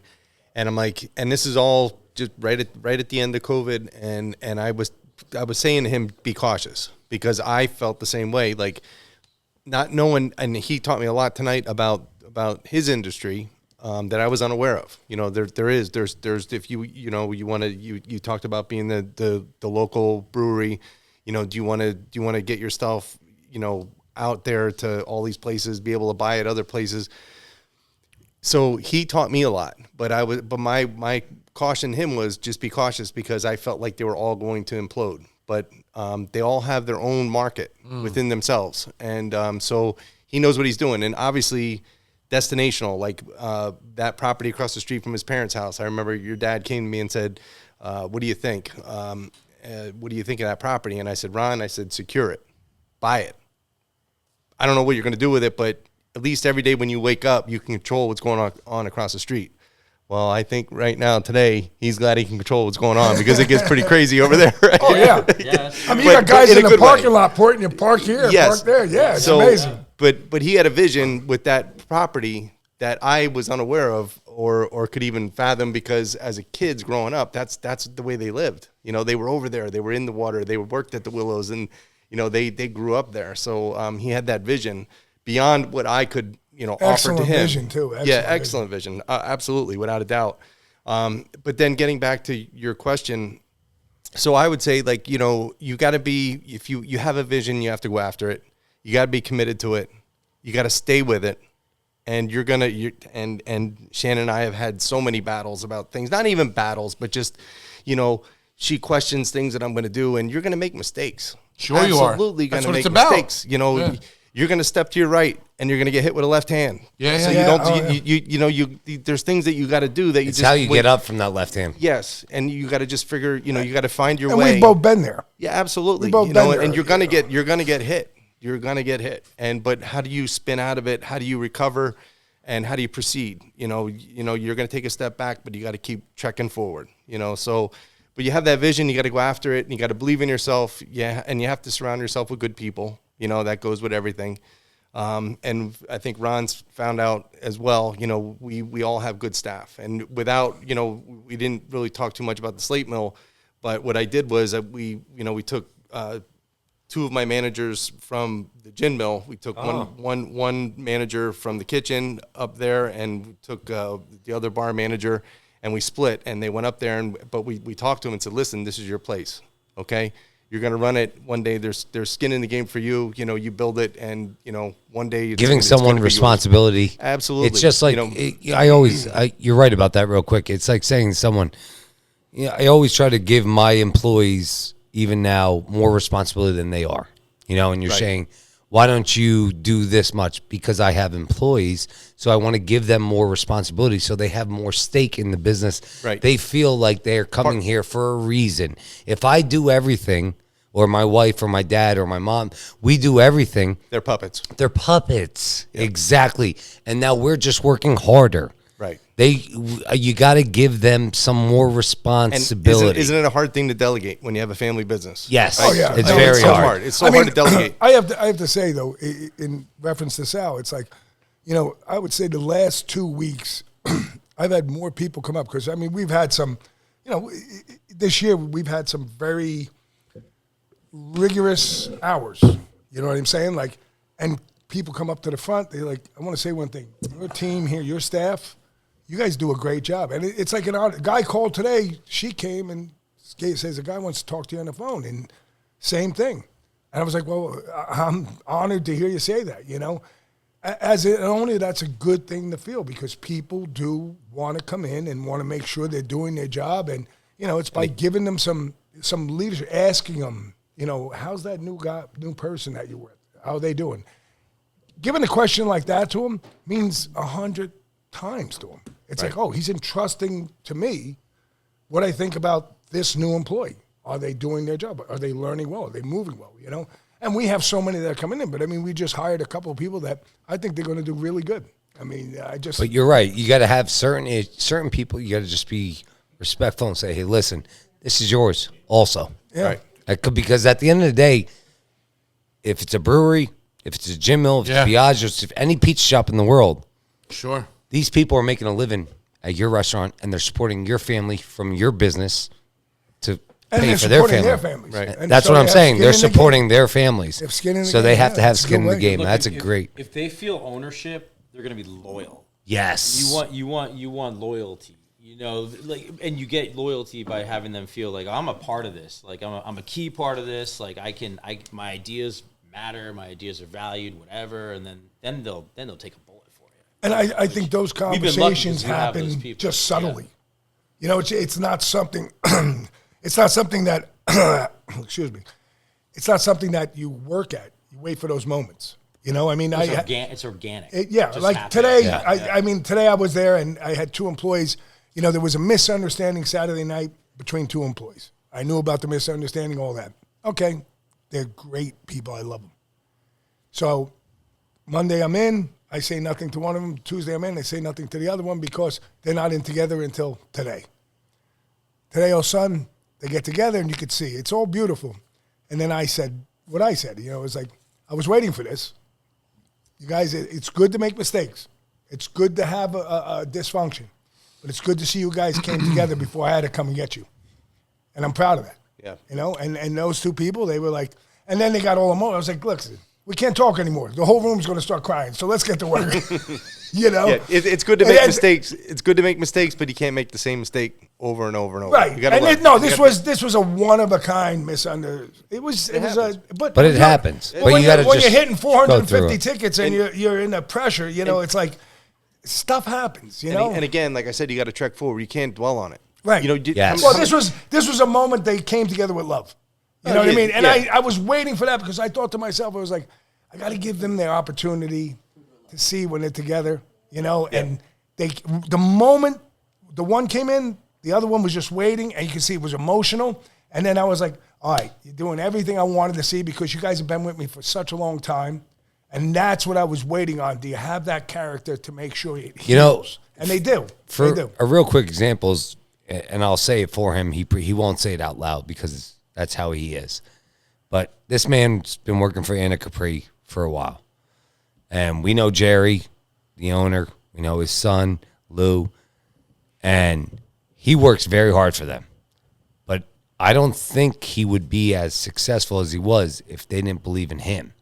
You know? Correct. Oh, 100%. And am I wrong in saying that? You're and right.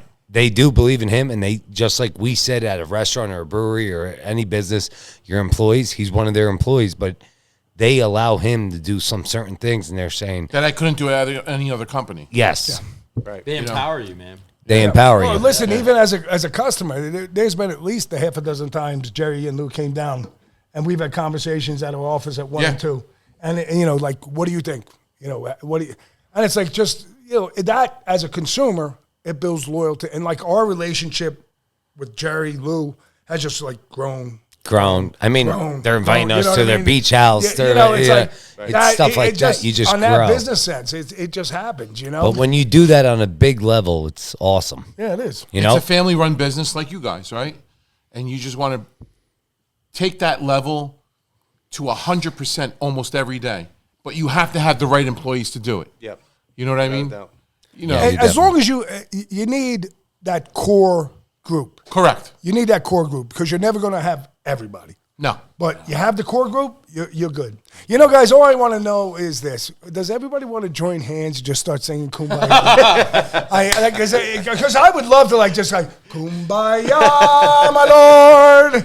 Kumbaya. And if we could swing back and forth. oh, we got a bunch. We'll try to get the brewery and the pizza business in. But 100%. This is That's one of the delicious. best. Mexican lager. It's good, Unbelievable. right? That's not Mexican lager. Yes, it is. Mexican lager. Mexican lager. Is that the only one around? Here, you want to drink One it? I gave you. No, that's Irish stout, you fucker. Put your reading glasses Put your on. reading glasses on. God damn, you want to kill me. And he's a speech therapist. Before we Yeah. end the episode, Well, I got to yeah, ask let me you drink. two the last question. Got it?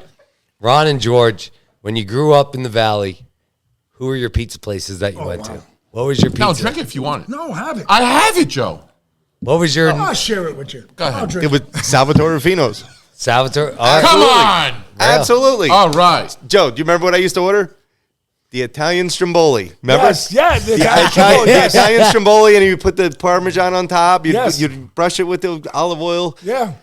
And I'd call a couple of times, and you weren't there, and people was, I don't know what that is. And then I had to walk them through it. But that was my absolute favorite. All right. Yep. Good. And Absolutely. what about you, Ron, living in McCutcheon? And I used to go to Salvatore Rufino's. Let me tell you this. So I lived on Lumber and Chew, and I was dating a girl that lived on, I want to say it was right by Callahan's. So it was on Green Street.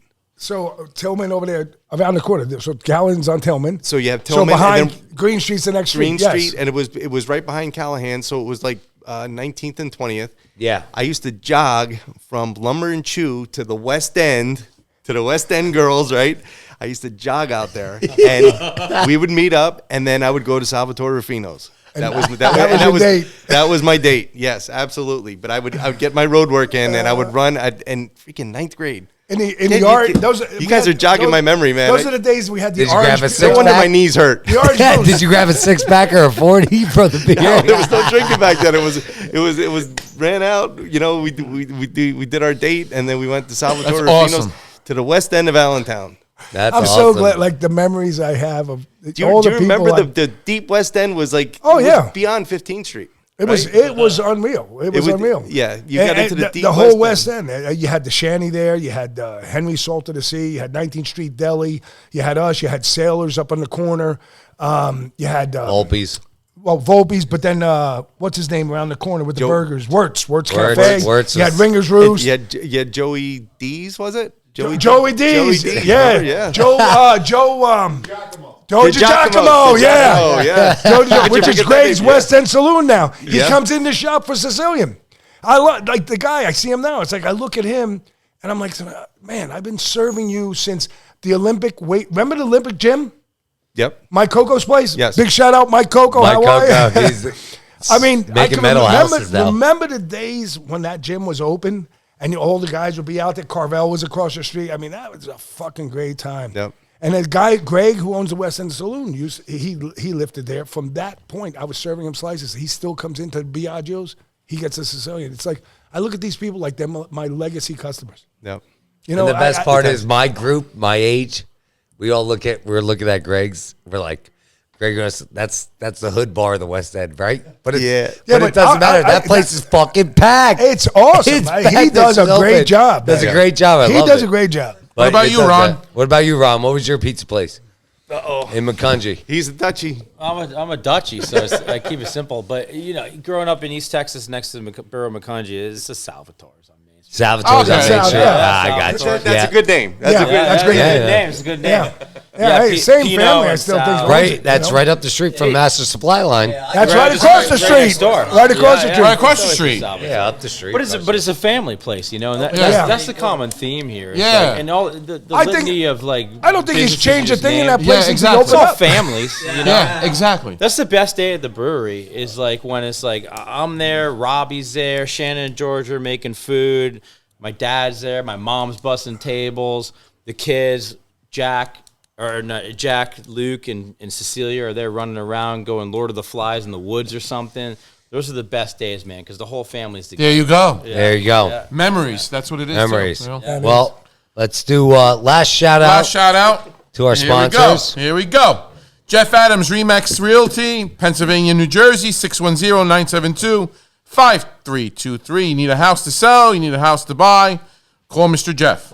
Enter.net. Unfortunately, Juice is not here tonight. He's a little bit under the weather.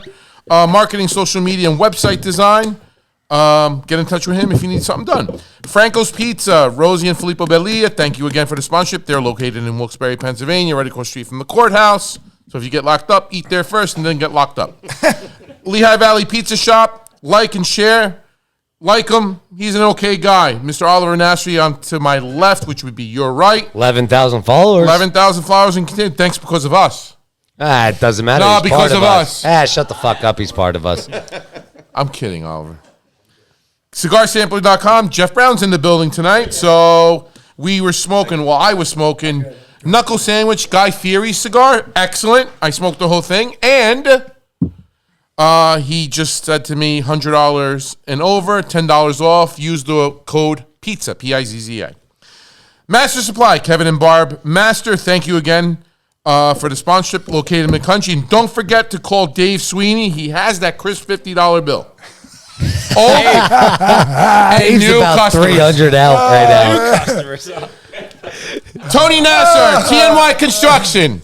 No job too big, no job too small. He does all your construction needs. You want to kill your wife and dig a hole, he'll do it for you. Banco Beverage, Joe Marino, Jim Glassick, Tony Gallo. Thank you.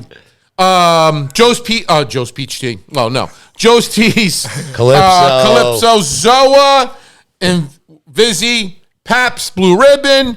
Also, real quick about that, talk to your brewery guild. If you guys would like to bring any of this in, non-alcoholic, let us know. Yeah. And we can get you set up with Banco Beverage with that. Right on. La Familia in the house. We have Bruno Scipione to my left. We have, sitting next to him is Jay from Caddy Corner, which he's opening up the Nazareth location when? Hopefully sometime in April. So that means May. Also, look out, guys, in April, we are going to do a big get-together at his new bar in We're Caddy. doing a red carpet event, right? What are we fucking doing? We're gonna have a Sunday. No. we're gonna shout out because it's episode 30. Yeah. We're gonna have a shout out to Caddy Corner in Nazareth when it opens up. We're gonna do a Sunday there, guys. We're gonna collab with Banco Beverage. We're gonna bring a lot of beer girls there.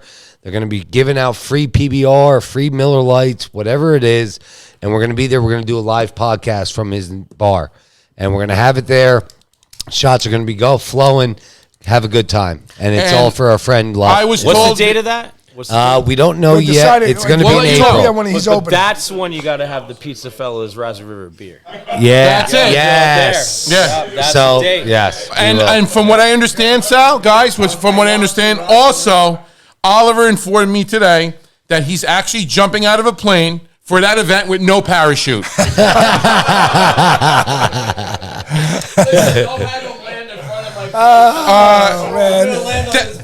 Thanks again to Rising River. Ron, thanks again to George. That is the Gin Mill and the Slate Mill in Northampton and Slatington. Thanks again to Jeff Brown, our good man Kobe. Let me see that bottle. 3/4. Okay. Quiet, man. Rick from Cisco, he became our engineer tonight. Juice, you're out of fucking shit out of luck. We have Mr. Rick here. We got Dave Jack- McAndrews. Dave McAndrews in Dave the house. McAndrews. Dave, Ashlyn, Gigi, and our good man, Dave. I hope you have a big fucking account because, guys, it was an honor to have you It was guys honor. here. It was Yeah, a really. honestly, It was an honor. Guys. I really thank you. great info on all that, and hopefully we'll see you again. Maybe we'll set up a podcast during the summer out there. Who knows? Oh, that would be cool. Yeah, but we Who thank said, you, George. Who Like said that and would be share, cool? You like said and share. You're not coming.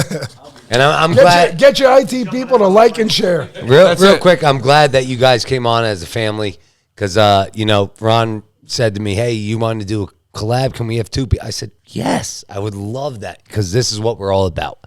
So we're not only trying to bring the pizza industry in, we're also trying to bring this industry in, breweries, restaurants, bars, all this. Let's all get together. And one more thing. Shout out to Bentley that's on the bottom of my feet. And Joe's actually flying out to the Pizza Expo. Yeah, the 40th year. So he's going to work his magic Pizza there. Fellas So podcast. you may see some live broadcasting going on from Well, out you know there how in Joe's Vegas. live broadcast, he looks like an immigrant that just came across the bridge. And he's, like he just used the phone. But we got to love him because he's a typewriter guy, right? So But that's good. But thanks again, hey, guys. And also follow us on Spotify, YouTube, subscribe, comment Also, on the videos. Throw this on your pizza. Cholula, arbol, and piquin peppers. I throw it on my pizza. 100-year love it. recipe. I love it. Sal loves it. Ashlyn loves it so much that I think she bought 2 bottles today. 1 green and 1 red. So throw this on your pizza, guys. Cholula. All And right. shout out to Rising River. Get their brews. Go to their yeah. place. Fantastic. Summertime's coming. Shout out to their tiki bar. Look for a It's Pizza Fellas beer. best fucking place. We're going to do a Pizza Fellas beer. It's coming out soon.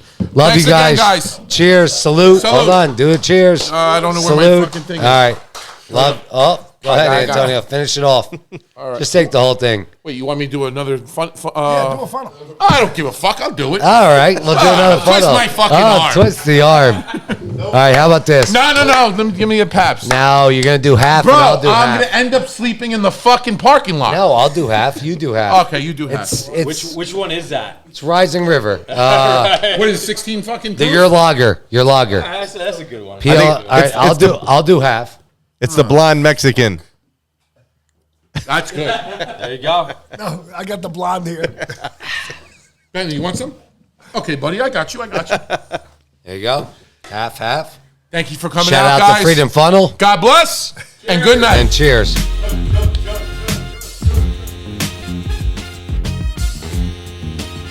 Oh, and he took the sip.